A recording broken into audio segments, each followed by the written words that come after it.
ሰላም ሰላም ሰላም፣ እንዴት ናችሁ? አብዛኛው ከሀገር የሚወጣ ሰው ያልተረዳው በስደት ላይ ያለ አንድ ከባድ ችግር ዛሬ አስታውሳቸዋለሁ።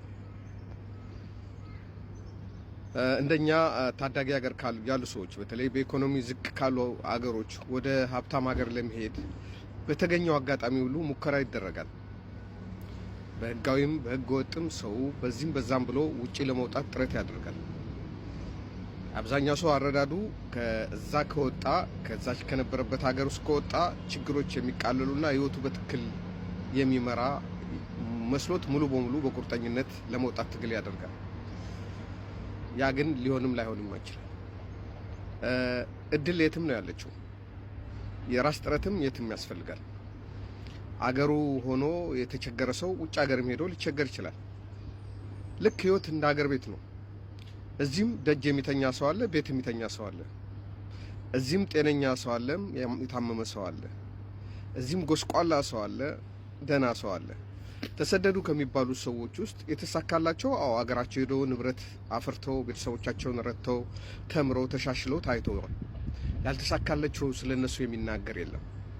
ብዙ አፍሪካውያን ወንድሞቻችን፣ ብዙ ኢትዮጵያውያን፣ ኤርትራውያን በውጭ ሀገር ከወጡ በኋላ ሳይሳካላቸው ቀርቶ ለጎዳና ተዳዳሪነት የተዳረጉም አሉ። ቤት ውስጥ ማያድሩ በሰለጠነው ዓለም ውስጥ ማደሪያ አጥተው የሚበሉት አጥተው የሚለብሱት አጥተው የሚቸገሩ ሰዎች አሉ።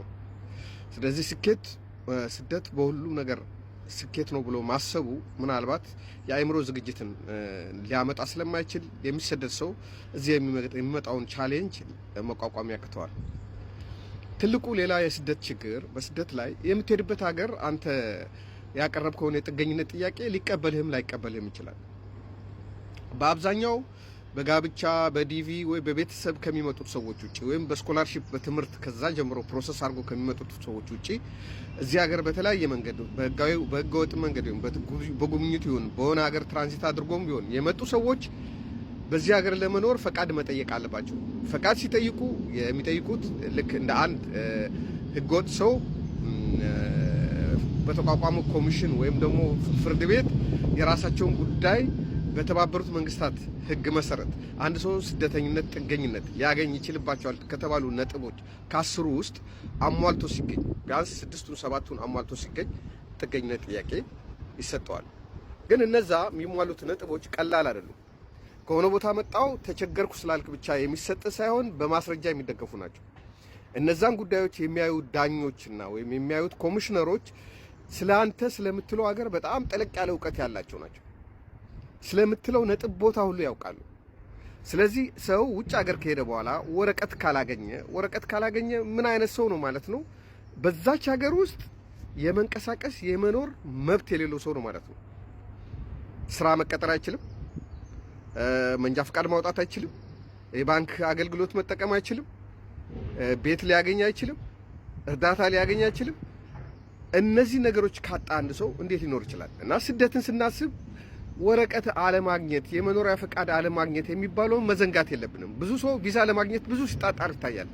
ብዙ ሰው ከሀገር ለመውጣት በጣም ሲለፋ ይታያል። እዚህ ከመጡ በኋላ ድምጻቸው የጠፉ ሰዎች ልጄ 20 ዓመት ሆኖ 15 ዓመት ሆኖ 10 ዓመት ሆኖ ድምጹን ሰምቼ አላቅም የምትሏቸው ሰዎች ሁሉ ወረቀት አጥተው በየቦታው የሚንከራተቱ ናቸው። ምክንያቱም ከእናንተ ጋር ኮሚኒኬት የሚያደርጉበት ነገር የደረሰባቸውን ችግር እንኳን ለመግለጽ የሚችሉበት ቋንቋ የላቸውም። ማን እናት ነች አሜሪካን ሀገር ሄጄ ልጄ ወረቀት አጥቶ ደጅ ነው የሚተኛው ብትባል የምታምነው? ማን እናት ነች እንግሊዝ ሀገር ወይ ደግሞ አውሮፓ ካሉ ሀብታም ሀገሮች ውስጥ ወይ ስካንዲኔቪያን ሀገር ውስጥ ወይ ካናዳ ሄዶ ወረቀት አጥቶ ልጁ እየተንከራተተ ነው ብሎ የሚያስብ? አይ እሱ ደላው እኛን ረሳን ነው ሰው ቤተሰብ የሚለው። ግን ብዙ ሰዎች ራሳቸውን ማስተዳደር ያቃታቸው፣ ኑሮ ጨለማ የሆነባቸው ወደ ሀገራቸው እንኳን ለመመለስ በምን ልመለስ የሚሉ ብዙ ሰዎች አሉ። ስለዚህ ስደት ስናስብ እዛ የምናገኘው ነገር ጥሩ ነገር ነው ብቻ ብላችሁ አትዩ። እኛ ለረፍት ስንመጣ ለአንድ ወር ተጋግጠን ተዝናንተን ስታዩን ሁልጊዜ ላይፍ እንደዚህ እንዳይመስላችሁ። ስራም ቢሆን ከባድ ስራ ነው የሚሰራው። እና ምን ለማለት ፈልጌ ነው፣ ከሀገር ለመውጣት የምታስቡ ሰዎች በምትሄዱበት ሀገር የምታቀርቡትን ምክንያት ቀድማችሁ ማወቅ አለባችሁ። ዝም ብለህ ፖለቲካ ነው ብትል ፖለቲካ አይሰማህም። ፖለቲካ ምንድነው? አንተ መሪ ነህ? በዛው ምን አይነት ተሳትፎ ነበረ? ከፍተኛ እንትን ነበረ። አባል ነኝ ብትል አንድ የፖለቲካ ድርጅት 4 ሚሊዮን 5 ሚሊዮን አባል አለውና አንተ ከነዛ ውስጥ አንዱ ስለሆንክ አይቀበሉም። አይምሰል ሁሉ ነገር ያዩታል። አንዳንድ ሰዎች ኢትዮጵያዊ ሆኖ ኤርትራዊ ነኝ ብሎ በወረቀት ይጠይቃሉ። ቋንቋ አይችሉ፣ ትግርኛ አይችሉ። እዛ የሚቀርበው ሰውዬ በደንብ የሚያክሰው ነው። ደግሞም ከኤርትራ የሆነ ሰው ቁጭ ብሎ እነሱን በአስተርጓሚነት የሚያይሰዋል። ስለዚህ ይሄ ሰውዬ ኤርትራ የት ነህ? ሰናፌ ነኝ ይላል። ሰናፌ የቱ ጋ? ሃይ ስኩሉ የት ጋ ነው ያለው? መለስተኛ ሁለተኛ ደረጃው የት ጋ ነው? ቤተክርስቲያኑ የቱ ጋ ነው ያለው? የእናንተ ቀበሌ ምን ይባላል? ከእናንተ ቀበሌ አጠገብ ያለው ዛፍ ምን አይነት ዛፍ ነው? እያንዳንዱ ነገር ትጠየቃለህ። ያውቃሉ እነሱ ሰዎች። ካርታ ከፍተው ነው እነሱ የሚያዩት፣ እያዩ ነው የሚጠይቁ። ስለዚህ የሆነ ሀገር ስትሄድ ዝም ብዬ ጥገኝነት ይሰጡኛል ብለህም አታስብ። በቂ ምክንያት ከሌለ ከሀገር ተዘጋጅተህ ካልመጣ ጥገኝነት አታገኝም። በአብዛኛው በቀላሉ ጥገኝነት የሚያገኙ ሰዎች ምን አይነት ናቸው? ከፍተኛ የፖለቲካ መሪዎች፣ ከፍተኛ የመንግስት ባለስልጣኖች፣ በመከላከያ ወይም ነው መከላከያ እንኳን አይደለም፣ በፖሊስ በደህንነት ውስጥ የሰሩ እና ሚስጥር ያውቁ የነበሩ ሰዎች ያም ማስረጃ መታወቂያቸውን እዛ ሀገር የነበሩበት ኃላፊነት ምናምን ከተረጋገጠ በኋላ ምናልባት እነሱ ሊያገኙ ይችላሉ። በተረፈ ግን ዝም ብለህ ንግድን ዘግተህ ሰሞኑን ዋጋ ወርዷል ሱቅ እየከሰረ ነው ብለህ በፍርሃት ዘግተህ ያለህን ጥሪት ዕቁብ ተቀብለህ ከፍለህ ወደ ውጭ ሀገር መጥተህ ወረቀት ካጣ መመለሻ ሁሉ ታጣለህ። ኤርትራዊ ነኝ ካልክ በኋላ ወዴት ትመለሳለህ? ኤርትራ አያውቁህም። ስለዚህ ይሄ ብዙ ጊዜ ከሀገር ቤት ስንወጣ የማናስበው ነገር ነው። ከሀገር ስትወጣ በቂ ምክንያት እንዳለህ እርግጠኛ ሁን። በሰነድ የተደገፈ መሆን አለበት። ወይ በቀይ መስቀል ወይ በተባበሩት መንግስታት ወይ በሆነ በሰብአዊ መብት ድርጅት የታወቀ ችግር እንዳለብህ መታወቅ አለበት። ያ ካልሆነ ወረቀት አይሰጡም። ወረቀት ካልሰጡ ትንከራተታለህ። የአእምሮ ህሙማን ነው የምትሆኑት። አብዛኛው ሰው የአእምሮ ህሙማን የሆነው በሀገሩ ብዙ ሰው ያስተዳድር የነበረ እዚህ ጉሮሮ መዝጋት አቅቶት ነው። ሌሎች ደግሞ ተጨማሪ ችግሮች አሉ ሰውን ከመስመር የሚያወጡ። እነሱ ሌላ ጊዜ ገልጽላችኋለሁ። ስላዳመጣችሁኝ አመሰግናለሁ። እኔ የማውቀውን ነገር ሼር አረጋችኋለሁ። ይህ ማለት 100% እኔ ትክክል ነኝ ማለት አይደለም። ማመዛዘን ትችላላችሁ። ምናልባት ሌሎች ሰዎች ይሄን ነገሮች ላይቀበሉ ይችላሉ። እኔ ግን ባለኝ ኤክስፒሪየንስ፣ በተረዳሁት፣ ባነበብኩት፣ በኖርኩት ያለኝን እያካፈልኳችሁ ነው ልምዴ። ስለ ሁሉም አመሰግናለሁ። እግዚአብሔር ይስጥልኝ። በእኔ እውቀት፣ በእኔ ግንዛቤ፣ በመኖር በማንበብ ያየኋቸው ናቸው። ሌሎች ሰዎች የተለየ ሀሳብ ካላችሁ አትገረሙ። ሁሉም ሰው አንድ አይነት ሀሳብ ሊኖረው አይችልምና በዚህ ሰጥ ገባ አያስፈልገንም። በስደት ላይ ሰዎችን ከመስመር ከሚያወጡት ነገሮች ዋና ዋናዎቹን ለመጥቀስ ያህል በአንደኛ ደረጃ ወንጀል ነው። ወንጀል የሰውን ሕይወት ከሚያበላሹ ነገሮች አንዱ ነው። አንድ ሰው በማወቅም ባለማወቅም ወንጀል ከሰራ በተለይ በስደት ሀገር ከሆነ ያ የሰራው ወንጀል የአሻራ ሪከርድ ስለሚያስደርገው ይህ ሰው በማንኛውም ሁኔታ ውስጥ ዶክመንት በሚጠይቅበት ጊዜ ወይም በሚያሳድስበት ጊዜ ወይም ደግሞ ስራ በሚቀጠርበት ጊዜ በማንኛውም ሁኔታ አፌክት ያደርገዋል። ሌላው አንዴ ሪከርድ ከሆነ በኋላ ያ ነገር ተመዝግቦ ስለሚቀመጥ በማንኛውም ጊዜ የሚያገኙት ሰዎች በተለያየ ቦታ የሚያገኙት የጸጥታ ሰራተኞች፣ ፖሊሶች ምናምን እሱን በወንጀለኛነቱ ይጠረጥሩታል። ባያስሩት እንኳን በአይነ ቁራኛ ይጠብቁታል። ስለዚህ ነፃነቱን ያጣል ማለት ነው። እዚህ ሰዎች ባለማወቅ እንግዳ ሆነው በመጡበት ሀገር ውስጥ ይደባደባሉ። መጠጥ ቤት ውስጥ እርስ በርስ ይደባደባሉ። ባለኝ ልምድ ከሀገሩ ሰዎች ጋር አይደባደቡም፣ ከሌላ ሀገር ሰዎች ጋር አይደባደቡም። የሚደባደቡት የእኛ ሰዎች እርስ በርሳቸው ነው። እርስ በርሳቸው ከተደባደቡ በኋላ አንደኛው ጉዳት ሲደርስበት ክስ ይመሰርታል። ወይም የተደባደቡበት ድርጅት ፖሊስ ይጠራና ፖሊስ ይዛቸዋል። ከዛን ጊዜ በኋላ ሪከርድ ይሆናሉ። ዘመናቸውን ሙሉ ያ ነገር የፍርድ ቤት መጓተቱ እንዳለ ሆኖ ታሪካቸውን ያበላሻል። ስለዚህ ወንጀል የሚባለው የግድ መስረቅ አይደለም፣ ሌብነትም አለ። ጸብ ራሱ ተገቢ ያሉ ነገሮች በመንገድ ላይ መሽናት ራሱ በውጭ ሀገር በጣም ነውር ነው። በመንገድ ላይ ስትሸና ብትገኝ የሚሰጥ ትኬት አለ፣ ልክ እንደኛ ሀገር የትራፊክ ቅጣት።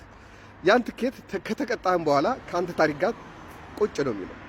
አንተ የዛን ሀገር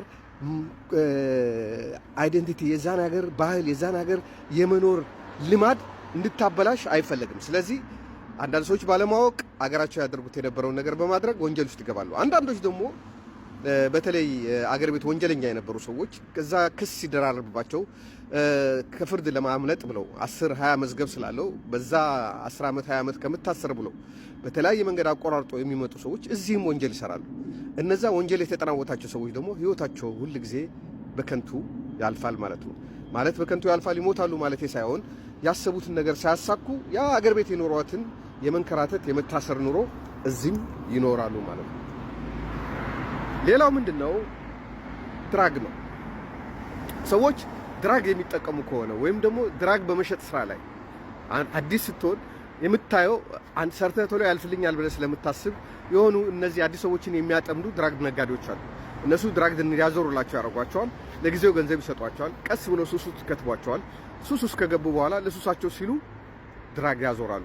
አንድ ቀን ሲያዙ ህይወታቸው እስከነካቴው ይበላሻል ማለት ነው። ይሄ ስለ እነዚህ ነገሮች በደንብ ተነትንላቸዋለሁ ወደፊት እንዴት እያንዳንዳቸው አንድ ርዕስ የሚፈልጉ ነገሮች ናቸው። ሶስተኛ ደረጃ የሰዎችን ህይወት ዲስትሮ የሚያበላሸው ነገር ቁማር ነው። በተለይ ከከተማ አካባቢ የተሰደድን ሰዎች፣ ከተማ ያደግን ሰዎች አገራችን የለመድናቸው ትናንሽ ቁማሮች አሉ። እዚህ አውሮፓ ወይ አሜሪካ ወይ ካናዳ ወይ ደግሞ የሆነ ሀገር የሰለጠነው አገር ስትሄድ የቁማር ቤት በጣም ነው ያለው። ቁማር የተለያየ አይነት በጣም ብዙ ነው ያለው። ራስን ማድገዛ ከሆነ ቁማር ይዞ ጭልጥ ይላል። ቁማር ማኖስ ሲያስነካ አንድ ቀን ትንሽ ብር ትበላለህ፣ እድሜ ልክህን ትበላለህ። ህይወትህ ይመሰቃቀላል፣ ትዳርህ ይመሰቃቀላል። ትሰራለህ፣ ገንዘቡን አትጠቀምበትም።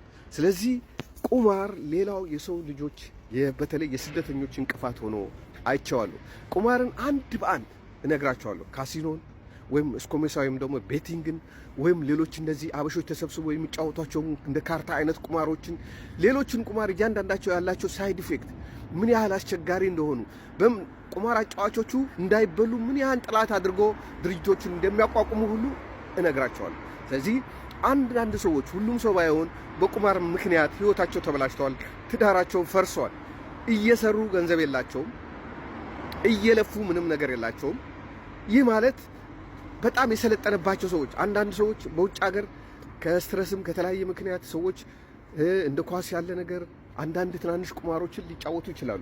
ግን የዘወትር ስራቸው አድርገው በዚህ ይኖራሉ፣ በዚህ ያልፍልኛል የሚሉ ሰዎች ያጋጠማቸውን ነገሮች ከተሞክሮ ራሳቸውን ስላጠፉ ሰዎች ጭምር እነግራቸዋለሁ ለትምህርት እንዲሆናቸው።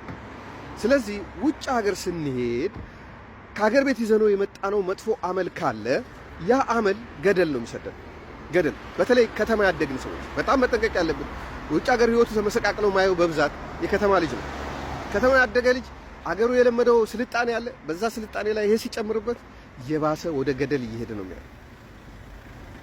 በአራተኛ ደረጃ ማነሳው የአልኮል ሱስ። የአልኮል ሱሰኝነት ሰርተ በየጊዜው ሄደ የምትጠጣ ከሆነ አልኮል አዲክሽን እንትኑ ሰውነት አዳፕት ያደርግና አልኮል ካልጠጣ መንቀሳቀስ አትችልም። ስለዚህ ሁሉ ጊዜ አልኮል ውስጥ ትገባለህ፣ እዛ ደስተኛ ትሆናለህ። ስትወጣ ባዶ ቀፍ ሆነ፣ ገንዘብህ ያልቃል፣ የስራ ፍላጎትህ ይቀንሳል፣ ጉልበትህ ይቀንሳል፣ ትታመማለህ። በዛ መሃል አልኮል የምታበዛ ሰው ከሆንክ አንድ ቀን ወንጀል መስራትህ ስለማይቀር ህይወትህ ይበላሻል፣ ትዳርህ ይናጋል። ስለዚህ አልኮል ሌላው የስደተኛ ጠንቅ ነው። በአምስተኛ ደረጃ ማነሳው ህግን አለማወቅ። ስደተኛው አምባጓሮ በትንሽ ነገር በአውቶቡስ ውስጥ በተለያየ ቦታ ላይ ህግን ካለማወቅ የተነሳ አምባጓሮ ያነሳል። ሁሉ ነገር መብቱ ይመስለዋል። ኖ፣ በማንኛውም ዓለም መብት ግዴታ አለ። የተሰጠው መብቶች አሉ፣ የተጻፉልህ ግዴታዎች አሉ። ግዴታዎችን ለማወቅ ጥረት አለማድረግ። አንዳንዶች ይመስላቸው በቃ ዲሞክራቲክ የሆነ ሀገር ነው የመጣሁት፣ ምንም ባረግ ማንም አይጠይቀኝም። እንዴ ዲሞክራሲ እኮ አካውንታቢሊቲ ያለው ህግ ከተላለፍክ ማትጠየቅበት ቦታ የትም የለም።